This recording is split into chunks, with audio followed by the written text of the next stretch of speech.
The Life of Dwight L. Moody. Chapter 48. This is the last chapter being read by Peter John Parisi, also known as Brian Dean. None of my audios are copyrighted.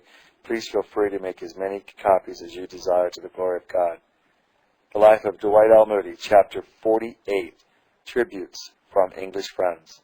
Volumes, many and large, will be required to reproduce the tributes that have been received from sympathetic friends. Two only are here presented, and these from close associates of latter years, who were particularly near to Mr. Moody. By Reverend F. B. Meyer. D. L. Moody always reminded me of a mountain, whose abrupt, bold front, scarred and furrowed with storm, forbid the tourist, yet soft valleys nestled in its mighty embrace, and verdant pastures are watered by the waters that furrow the summit. He was preeminently a strong man. His chosen friends were men. He was happiest when giving his famous address on sowing and reaping to an audience of men only. Strong natures were strongly influenced by him. If a number of his friends were together, their conversation would almost inevitably turn on Moody, and if he entered any group, he would at once become its center, to whom all thoughts and words would turn. All who knew him intimately gave him reverence as an uncrowned king, though his crown, like that of the Hughes, was of iron. Nothing short of an indomitable resolution and willpower could have conducted the uncultured, uneducated lad from the old shanty in Chicago to the Opera House in London, where royalty waited on his words, wrunged, tears full of other wit, direct and sharp as a two-edged sword. For all the man was, so he spoke.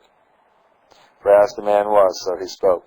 Alone except for the help of God, unlearned except for what he gained from his incessant study of Scripture and ceaseless observation of character, unassisted by those adventurous circumstances of prepossessing appearance, musical speech, and college education, on which others have climbed to prominence and power. He made his way forward to the front rank of his time and became one of the strongest religious factors of the world. The charm of his character was his thorough naturalness. Perhaps it was this that carried him so triumphantly through his career. That a matter had always been dealt with in a certain way was no reason why he should follow the beaten track. On the contrary, it was a reason for striking out in some novel and unconventional method. He was perfectly unmoved by the quotation of established precedents, utterly indifferent to the question as to whether the course he proposed would bring praise or blame. When he had mastered all the difficulties of a problem, he would set himself to its solution by the exercise of his own sanctified tact and common sense. There was no limit to his inventiveness, to his rapid appreciation of the difficulties of a situation, or to his naïve solution. I have often compared his method of handling a perplexity with his driving, for he always went straight before him, over hedges and mounds, up hillsides through streams, down dikes over plowed fields. The one day I was with him at Norfolk, he drove me from the conference hall over ground so irregular and uneven that every moment I expected we should be overturned. But we came out all right and at the gate we wanted, and it was certainly the shortest cut. So it was always with him. If he could not untie knots, he would cut them. At the same time, he was absolutely simple and humble. In all the numerous hours I spent with him, he never once manifested the least sign of affectation, never drew attention to himself, never alluded to the vast numbers that had attended his meetings, the distinguished persons who had confined their secrets to him, or the enterprises which had originated in his suggestion or been cradled under his care. It seemed as though he had never heard of D. L. Moody and knew less of his doings than the most ordinary reader of the daily press. Not unfortunately, I said to myself when in his company, is this the man who can gather and hold 10,000 people by the month in any of the great cities of the world?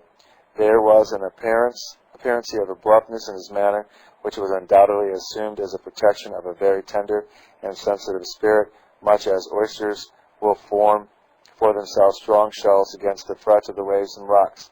He had seen others carried away by the adoration of their admirers and weakened by the soft caresses of the world.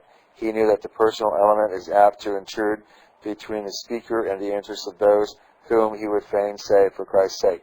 He was absolutely determined that people should not rest on him, but on the Word of God, to which he was ever pointing them. And he therefore encased himself in the hard shell of an apparently rugged and uncouth manner.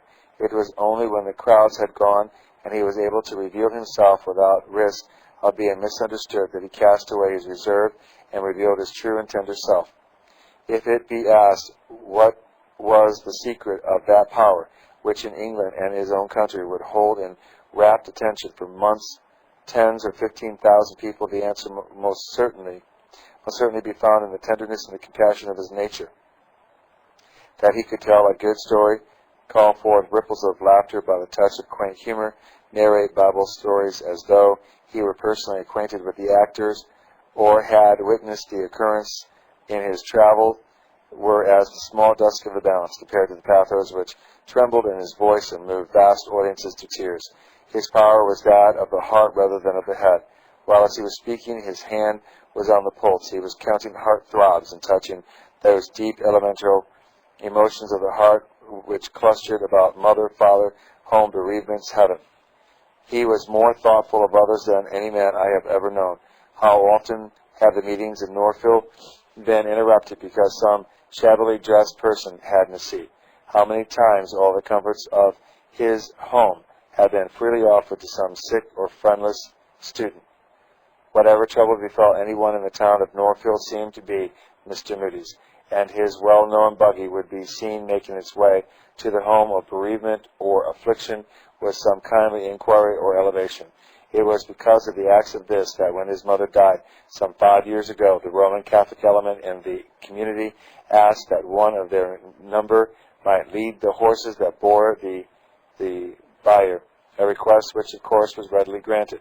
The most pathetic revelation of D.L. Moody was made last August at Northfield, when all through the long summer days his little grandchild, whom he loved passionately, was dying.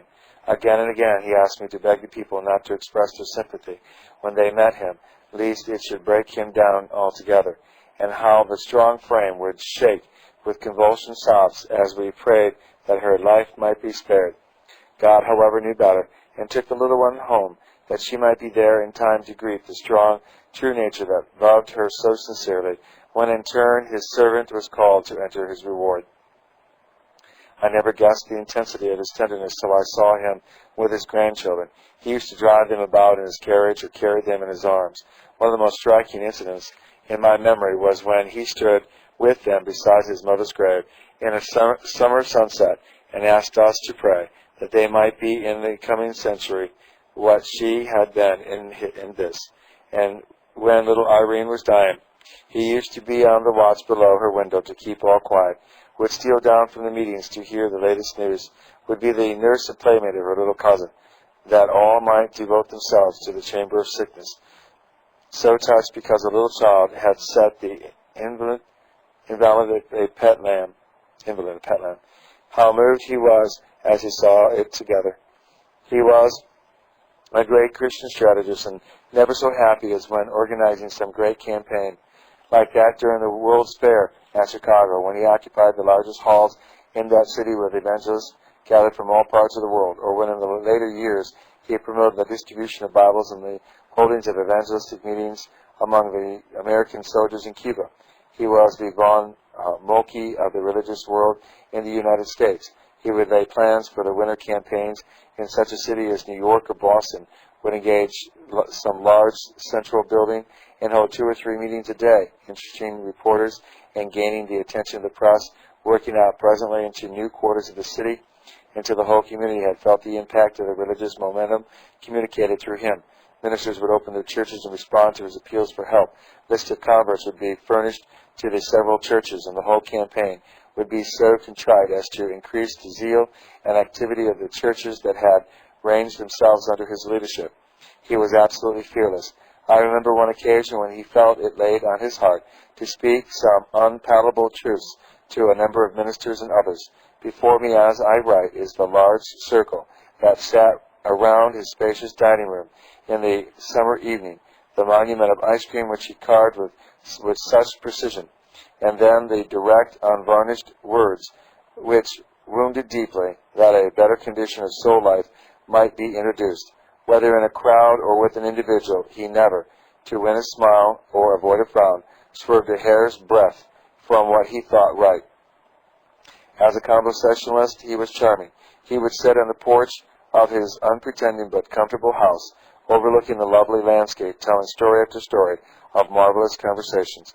One day, for instance, a gentleman drove up as we were talking, and he told me that he had won him to Christ when quite a lad by a conversation on the roof of a Chicago hotel, that being the only quiet spot he could find for his purpose. Or he would recall reminiscences of men whom he had known. He had a great fund of information about agriculture and had traveled widely and observed shrewdly, was in keen and close touch with the great religious movements of the time, and was especially fond of asking questions of any one who seemed likely to communicate reliable information. His was a triumph homegoing, and as the story of it has spread from land to land, it has stirred thousands of hearts to a deeper and more entire consecration to the service of Jesus Christ. His voice is hushed. His heart has ceased to beat. He has left a great void behind him, but he has already entered on higher service, and in the foremost ranks of the sons of light, his strong and noble spirit is still abounding in the work of the Lord, where neither weariness nor pain can feather or slacken by celestial ardor. I count it almost the greatest privilege of my life to have known him so well.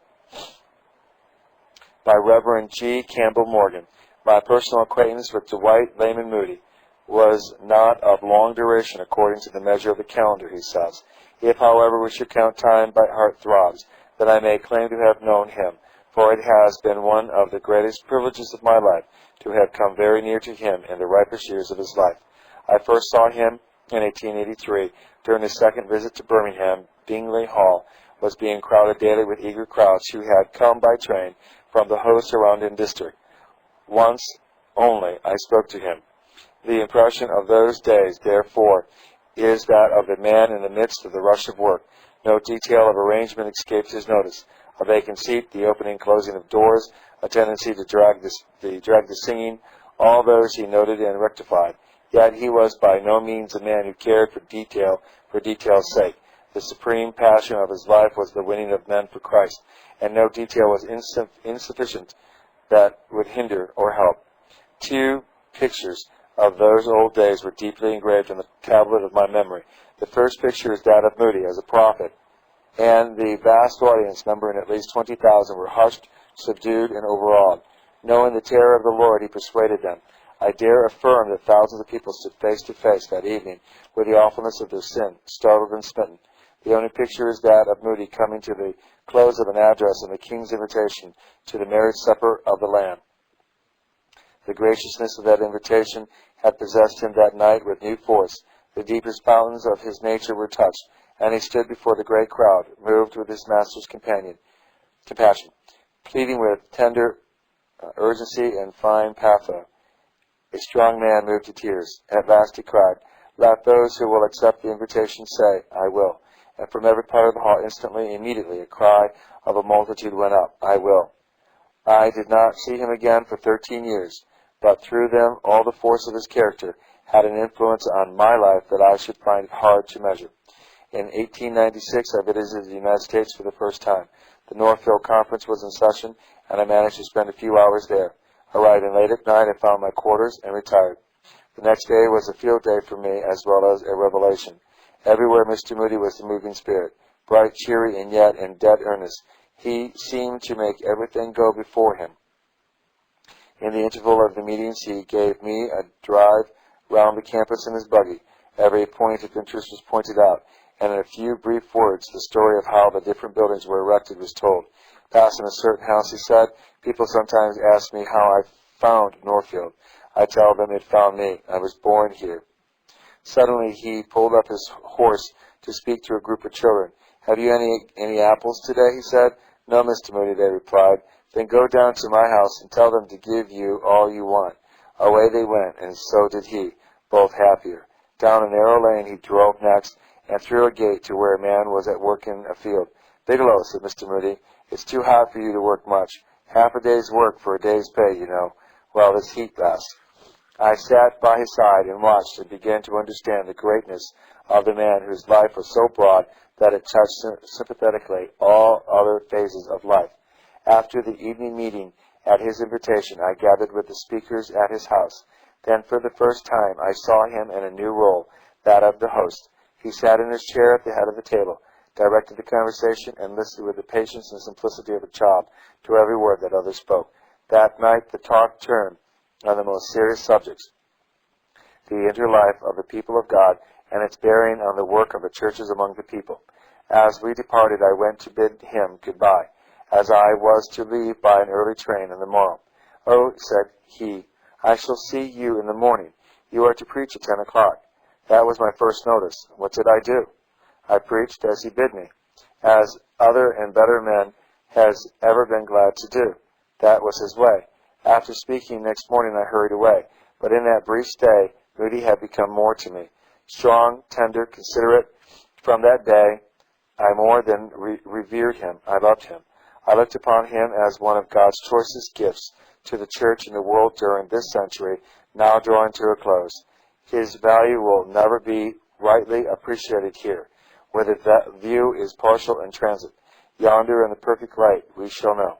To some of us, heaven is more to be desired today for his presence there, and earth is more to be loved for the great love he lavished upon it.